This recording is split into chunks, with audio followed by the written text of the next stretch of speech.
قرآن ہے حال مصطفی۔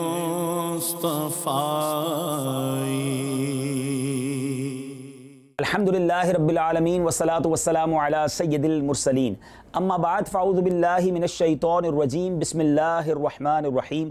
الصلاة والسلام علیک یا رسول اللہ وعلی آلک واصحابک یا حبیب اللہ، الصلاة والسلام علیک یا نبی اللہ وعلی آلک واصحابک یا نور اللہ۔ میٹھے میٹھے اسلامی بھائیوں اور مدنی چینل کے ناظرین، اس مبارک سلسلے میں ہم قرآن پاک کی ایک آیت کو اپنے سلسلے میں شامل کرتے ہیں جس میں مومنین سے خطاب کیا گیا ہے۔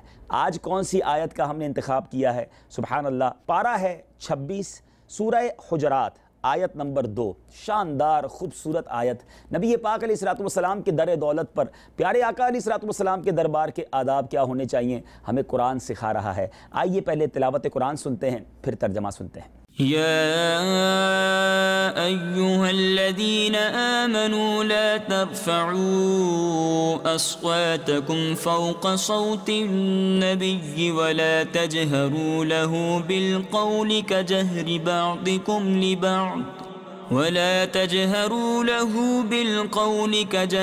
بعضكم لبعض أن تحبط أعمالكم وَأَنْتُمْ لَا تَشْعُرُونَ۔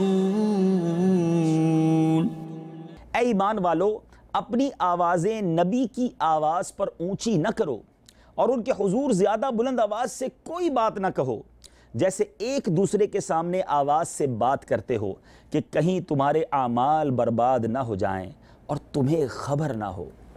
اے میرے میٹھے اسلامی بھائیوں، اب جو یہ اس آیت کا جو یہ جز ہے نا، یا ایہا الذین آمنوا لا ترفعوا اصواتکم فوق صوت النبی، اے ایمان والو اپنی آوازیں نبی کی آواز پر اونچی نہ کرو۔ اس آیت مبارکہ میں بھی اللہ تبارک و تعالیٰ نے ایمان والوں کو اپنے حبیب علیہ الصلوۃ والسلام کے در کے دو عظیم آداب سکھائے۔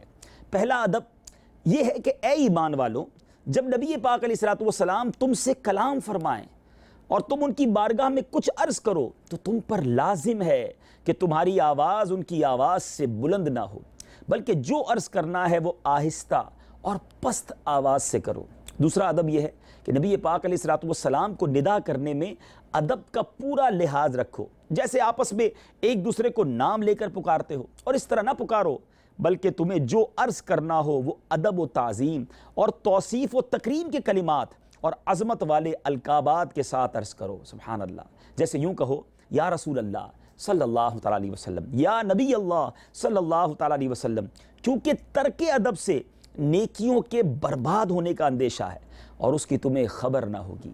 اے میرے میٹھے اسلامی بھائیوں، جب یہ آیت نازل ہوئی نا تو صحابہ اکرام علیہم رضوان کا کیا حال ہوا، جو نبی پاک علیہ الصلوۃ والسلام کے ساتھ رہا کرتے۔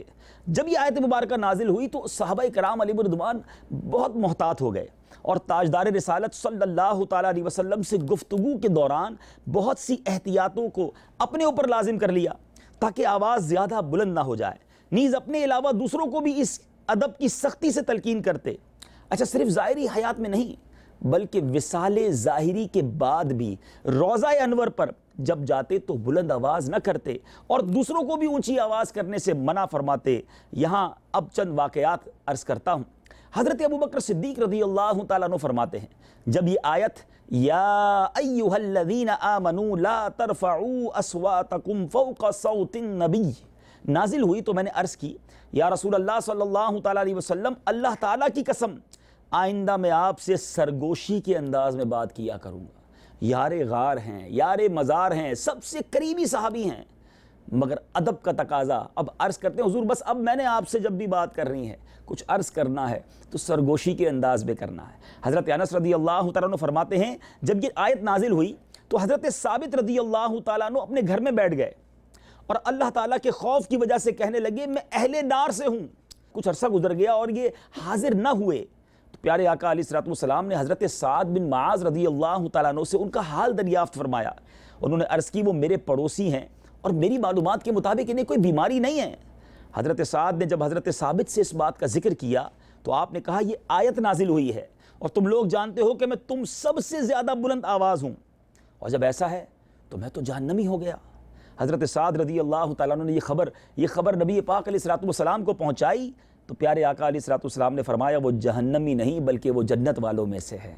تو اے میرے میٹھے اسلامی بھائیو، یہاں ایک اور بات سیکھنے کو ملی کہ یہاں مقصد بے ادبی اگر ہو، نبی پاک علیہ السلام کی بارگاہ میں بے ادبی کرنا مقصود ہو، تو پھر وہ بلند آواز اعمال کو برباد کر دیتی ہے۔ لیکن ادب والوں کے لیے بھی تقاضا یہی ہے کہ ویسے بھی دنیا کا دستور ہے، ہم کسی بڑی شخصیت کے پاس جائیں تو وہاں بلند آواز سے بات نہیں کی جاتی، بڑے دھیمے انداز میں، بڑے سلجھے ہوئے انداز میں ہم بات کرتے ہیں۔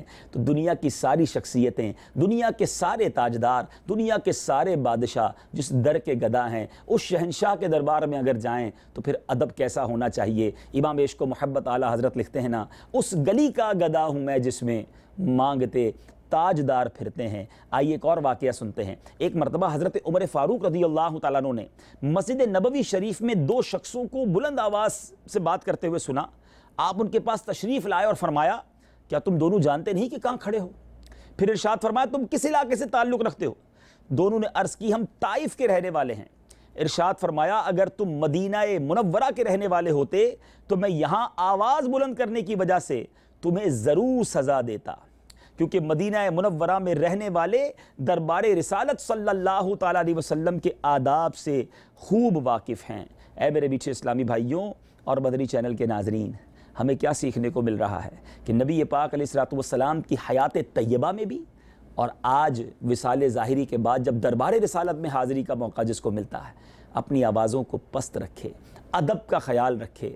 ہم اس جگہ پہنچتے ہیں کہ جہاں فرشتے حاضری کو ترستے ہیں۔ اگر غلام کو موقع ملے تو دنیا کے تمام خیالات سے پاک ہو کر اپنے ذہن کو دربار مصطفیٰ صلی اللہ تعالیٰ علیہ وسلم میں حاضر کر کے ادب و شوق کے ساتھ حاضری دیا کریں۔ بہرحال میرے میٹھے اسلامی بھائیوں، اب اس آیت سے کچھ اہم باتیں سیکھنے کو مل رہی ہیں، وہ مدنی پھول عرض کرتا ہوں۔ نمبر 1، بارگاہ رسالت کا جو ادب و احترام اس آیت میں بیان ہوا، یہ آپ کی ظاہری حیات مبارکہ کے ساتھ ہی خاص نہیں بلکہ آپ کی وفات ظاہری سے لے کر تا قیامت تک یہی ادب و احترام باقی ہے۔ مفتی احمد یار خان نعیمی رحمۃ اللہ تعالی علیہ فرماتے ہیں اب بھی حاجیوں کو حکم ہے کہ جب روضہ پاک پر حاضری نصیب ہو تو سلام بہت آہستہ کریں، کچھ دور کھڑے ہوں، بلکہ بعض فقہا نے تو حکم دیا کہ جب حدیث پاک کا درس ہو رہا ہو تو وہاں دوسرے لوگ بلند آواز سے نہ بولیں، اگرچہ بولنے والا حدیث پاک کا درس دینے والا اور ہے مگر کلام تو رسول اللہ صلی اللہ تعالیٰ علیہ وسلم کا ہو رہا ہے۔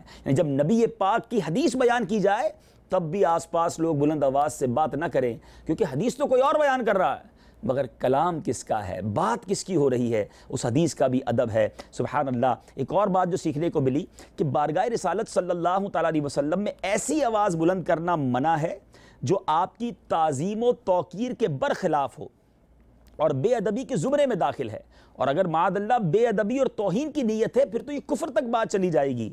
لہٰذا جو جنگ کے موقع پر یا اشعار کی صورت میں صحابہ کرام نے بلند آواز سے نبی پاک کے سامنے کلام کیا یا جو کفار تھے انہیں للکارا، ان کا جواب دیا، یہاں پیارے آقا علیہ السلام کی گویا اجازت سے یہ سب کچھ ہو رہا تھا تو اس کا معاملہ الگ ہے۔ لیکن اس کے علاوہ جب نبی پاک علیہ السلام کی بارگاہ میں حاضری کا موقع ہو تو آوازیں پست ہونی چاہیے۔ اب تیسری بات، بہت خوبصورت بات جو آج ہم سب کو پیش آتی ہے کہ علماء کرام کی مجالس میں بھی بلند آواز کرنا ناپسندیدہ ہے، کیونکہ یہ انبیاء کرام علیہ السلام کے وارث ہیں۔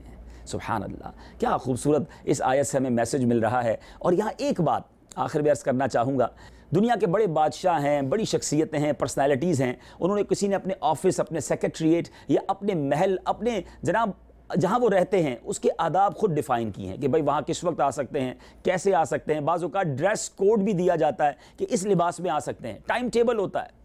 لیکن دنیا میں کون ایسا ہے کہ جس کے در کے آداب قرآن بیان کرے؟ سبحان اللہ، کوئی اور نہیں، یہ رب کے حبیب صلی اللہ تعالیٰ علیہ وسلم ہیں، اور اس در کے آداب قرآن میں جا بجا بیان ہوئے ہیں۔ انشاءاللہ ہم سنتے جائیں گے، اور آیتوں میں بھی نبی پاک کے دربار کے آداب بیان ہوئے ہیں۔